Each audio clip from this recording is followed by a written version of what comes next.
नमस्कार मित्रों, उड़ान ऑनलाइन क्लासेस आज आपके लिए लेके आया है उत्तक से संबंधित विभिन्न प्रकार के प्रश्न जो सभी कंपटीशन एग्जाम में पूछे जाते हैं। तो चलिए, अपना पहला प्रश्न है, एक विशेष कार्य करने वाले समान कोशिकाओं के समूह को क्या कहते हैं। पहला ऑप्शन है अंग, दूसरा है अंगतंत्र और तीसरा है उत्तक, चौथा है कोशिकीय संरचना। तो दोस्तों, इसका उत्तर होगा अपने उत्तक। अगला प्रश्न है, वह उत्तक जो द्वितीयक वृद्धि के लिए उत्तरदायी होता है। पहला ऑप्शन है जाइलम, दूसरा है फ्लोएम, तीसरा है कैम्बियम और चौथा है कॉर्टेक्स। तो दोस्तों, इसका उत्तर होगा अपने कैम्बियम।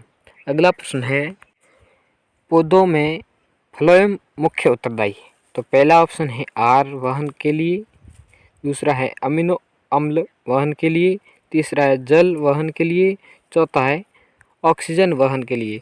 तो दोस्तों, इसका उत्तर होगा अपने आहार वहन के लिए। अगला, एक वृक्ष की आयु का पता किसके द्वारा लगाया जा सकता है। तो पहला ऑप्शन है इसकी ऊंचाई मापकर, दूसरा है वार्षिक वलयों की गिनती करके, तीसरा है शाखाओं की संख्या गिनकर और चौथा है आयु मापने का कोई तरीका नहीं। तो दोस्तों, अपने इसका उत्तर होगा वार्षिक वलयों की गिनती करके, बी ऑप्शन। अगला है, वायु तक किन पौधों में पाया जाता है। तो पहला ऑप्शन है लिथोफाइटम, दूसरा है हाइड्रोफाइटस, तीसरा है जीरोफाइटस और चौथा है मिसोफाइट। तो दोस्तों, इसका उत्तर होगा अपने हाइड्रोफाइटस, ठीक है, बी ऑप्शन। अगला, शीर्षस्थ विभज्योतक उत्तरदायी होता है। पहला ऑप्शन है लंबाई में वृद्धि के लिए, दूसरा है मोटाई में वृद्धि के लिए और तीसरा है उत्कों में वृद्धि के लिए, चौथा है वलकूट में वृद्धि के लिए। तो दोस्तों, इसका उत्तर होगा अपने लंबाई में वृद्धि के लिए, क्योंकि शीर्षस्थ है तो शीर्षस्थ का मतलब ही होता है शीर्ष भाग, ठीक है। अगला, किसी वृक्ष के पुराने तने की अनुपृष्ठ काट में 50 वार्षिक वलय मिलते हैं। तो दोस्तों, वृक्ष की आयु क्या होगी। पहला ऑप्शन है 25 वर्ष, दूसरा है 49 वर्ष, तीसरा है 50 वर्ष और चौथा है 100 वर्ष। तो दोस्तों, इसका उत्तर होगा 50 वर्ष। अगला, समुद्र के किनारे उगने वाले वृक्षों में वार्षिक वलय नहीं होती है, क्योंकि पहला ऑप्शन है भूमि बलुई होती है, दूसरा ऑप्शन है जलवायु विविधता होती है, तीसरा ऑप्शन है स्पष्ट जलवायु विविधता होती है और चौथा है वायुमंडल में प्रचुर नमी होती है। तो दोस्तों, इसका उत्तर होगा सी, स्पष्ट जलवायु विविधता होती है। अगला, आर्किड में विलामेन उत्तक पाया जाता है।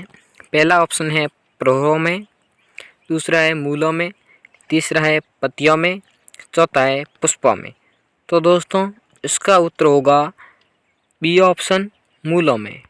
अगला, विलामेन की आवश्यकता होती है पौधे में श्वसन के लिए, दूसरा ऑप्शन है उत्तकों की सुरक्षा के लिए, तीसरा है नमी के अवशोषण के लिए और चौथा है इनमें से कोई नहीं। तो दोस्तों, इसका उत्तर होगा नमी के अवशोषण के लिए, सी ऑप्शन। अगला है, पार्श्व विभज्योतक उत्तरदायी होते हैं। पहला ऑप्शन लंबाई में वृद्धि के लिए, दूसरा ऑप्शन है मोटाई में वृद्धि के लिए, तीसरा ऑप्शन है मर्दूतक में वृद्धि के लिए और चौथा ऑप्शन है वलकूट के लिए वृद्धि के लिए। तो दोस्तों, इसका उत्तर होगा अपने मोटाई में वृद्धि के लिए, पार्श्व यानी पार्श्विक भाग में जो वृद्धि होती है उसके लिए। अगला, वाणिज्य मूल्य वाला कॉर्क किससे प्राप्त होता है। पहला ऑप्शन सीड्रस देवदार, दूसरा साइकस, तीसरा फाइकस, चौथा है क्वेकर्स सुबेर। तो इसका ऑप्शन सही होगा डी, क्वेकर्स सुबेर, ओके। अगला, निम्नलिखित में से किस एक भारतीय वैज्ञानिक ने पादपों में जल की लंबी दूरी के अभिगमन का सिद्धांत प्रस्तुत किया। तो पहला ऑप्शन है जेसी बोस ने, दूसरा है बीरबल साहनी ने, तीसरा है पी महेश्वरी ने और चौथा है एन.एस. परिहार ने।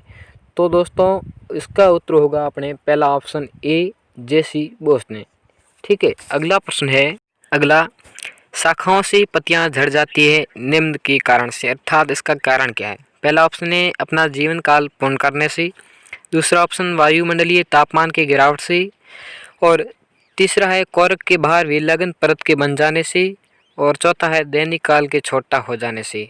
तो दोस्तों इसका उत्तर होगा अपने सी, कॉर्क के बाल विलग्न परत के बन जाने से। अगला, रंध्र की संख्या न्यूनीकृत होती है तथा ये धन से होते हैं समोद्भिदों में, लवणोद्भिदों में, जलोद्भिदों में और मृदभिदों में। तो इसका ऑप्शन डी होगा सही, मृदभिदों में। चलिए दोस्तों, आज की क्लास में इतना ही। कीजिए लाइक एंड सब्सक्राइब और हर सूचना को पाने के लिए बेल आइकन को प्रेस कीजिए। धन्यवाद।